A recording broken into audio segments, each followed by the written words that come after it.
Arthur, nagpagwapa ko Arthur, mansari na to karon. Gusto na ako na ikaw ang makadilig o na Sino ba si Arthur? juwawin ko Saan mo sa trabaho or saan mo nakilala si Arthur? sa Philippines. Ano itsura ni Arthur? Pogi siya, Tapos, pagmahal, mahaba, malaki. Arthur, idiin mo mamaya. Para masarapan naman ako, Arthur. Arthur, para sa atin to. Huwag kang mag-alala, i-chat kita agad ngayon pagkatapos nito. Sana masayahan ka ngayon. ayusin ko ba yung makeup mo? Yes. Matutuwa kaya siya? Opo, mapagmahal si Arthur. Ano itsura ni Arthur? Describe mo nga. Hindi siya masyado mataangkad, tapos mapayat-payat siya konti, pero yung kagitnaan niya mataba.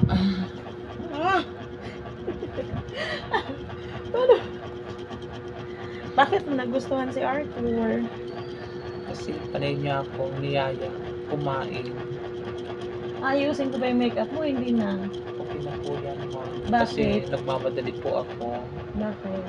Kasi si Arthur, hihintay na sa na date ngayon. Pag nakita ba niya ang itsura mo, ano gagawin mo sa'yo? I-hug at saka i-kiss ako ni Arthur. Ano ba si Arthur mag-kiss sa'yo? Arthur, okay na ba to sa'yo? Sana Arthur, diligan mo ako mamaya. Dapat maganda ka. Opo. Saan kayo makikita? Sa Civic Drive. Bakit doon? Doon daw niya ako sa puno titirahin. Arthur, naalala mo pa yung puno ng mangga? Doon mo akong nakuhang unang-una mo talaga akong nakuha. Naalala mo, hindi ako nakalakad. Pinuhat mo na lang ako.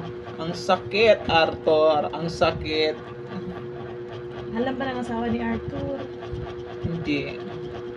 Naku.